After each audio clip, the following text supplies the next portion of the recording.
Սա արդեն 50 օրում ունենք այս խնդրեմ նայեք իր ամրությունը Միլեն սորտի վարունգն է վաղահաս բարձր բերքատվությամբ, աճեցվում է թե ջերմատանը, թե բաց դաշտում, մշակաձևն առանձնանում է համաչափ աճով, հիվանդությունների նկատմամբ կայունությամբ եւ շուկայում պահանջված գրավիչ ապրանքային տեսքով։ Վաղը այս կարգիները լրիվ կհավաքվի վաղակեթա շուկա։ Իրացումն էլ ինչպես միշտ մեր տեղական շուկայում։ Փոքր ջերմոցները հիմնական տեղական շուկայում են իրացումն անում։ Մեծ ջերմոցներ են արտահանվում, որտեղ կարող են պայմանագիր կապել, էլի մենք չենք կարող։ Քանի քառակուսի մետր էր տարածքը։ 2000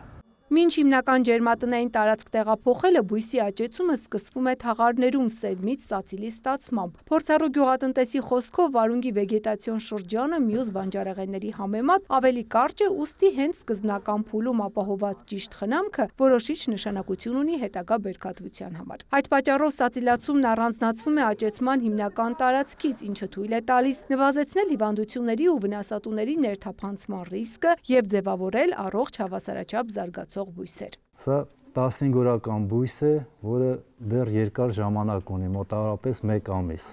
1 ամիս հետո մենք ականատես կլինենք այս կարգի բույսի, որը սա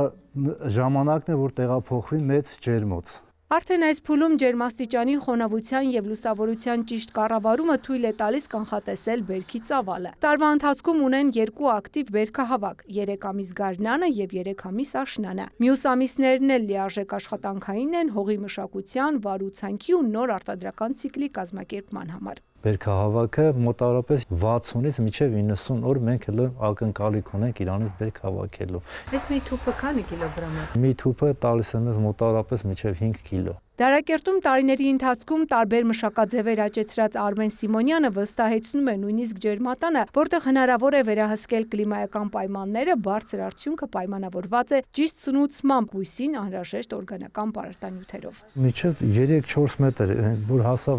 հասավ լարին, մենք իրան իջեցում ենք անում։ Բույսը բացում ենք, իջացնում ենք, այս հատվածը լրիվ պարկում է գետնի վրա։ Հասկացա։ Նրանից հետո նորից այս աճման կոնումը նման նորից ինքը բարձրանում։ Մոտավորապես սեզոնի ժամանակ 2-3 անգամ իջեցում արվում։ Գյուղում ծնված մեծացած կյանքը գյուղատնտեսության հետ կապած Արմենն ասում է բույսից կայուն եկամուտ ստանալը հեշտ գործ չէ, սակայն եթե ընտրել ես այդ ճանապարհը, պետք է խորանաս, մասնագիտանաս։ Այդ դեպքում արդյունք է ստեղծում ոչ միայն քո ընտանիքի, այլև երկրի ու ժողովրդի համար։ Ես իմ գործը շատ եմ սիրում, նախ առաջինը։ Եվ բնավորությամբ էլ այնպեսին եմ, եթե ես մի հատ լավ բան եմ անում, ես դրանից շատ եմ գոհանում։ Տեսակ ինչքան մարդ է գալիս գնում, հենց զուտ ուղակի խորհրդատվություն վերցնելու, ինչ կարելի անել այս փուլում, ինչ կարելի անել մյուս փուլում։ Քանի որ ես ուսումնասիրում եմ իր սերմից սկսած իր նախնիների, որտեղից են դուրս եկել, ինչ սերունդ են, այդ սերմերը ճիշտ պետք է ընտրել, որպեսզի բերքատվություն ունենանք եւ որպեսզի այսօրվա այդ գմոները չվերցնենք։ Գյուղում ապրողներին հորդորում է պարարտ սևահողի վրա հյուրանոց ու ռեստորան չկառուցել, բարձր գնահատելով բնությունից մեզ տրված այդ անգին ռեսուրսը։ Ծաղկանուշ Միրզոյան, Մեհեր Կիրակոսյան, լուրեր։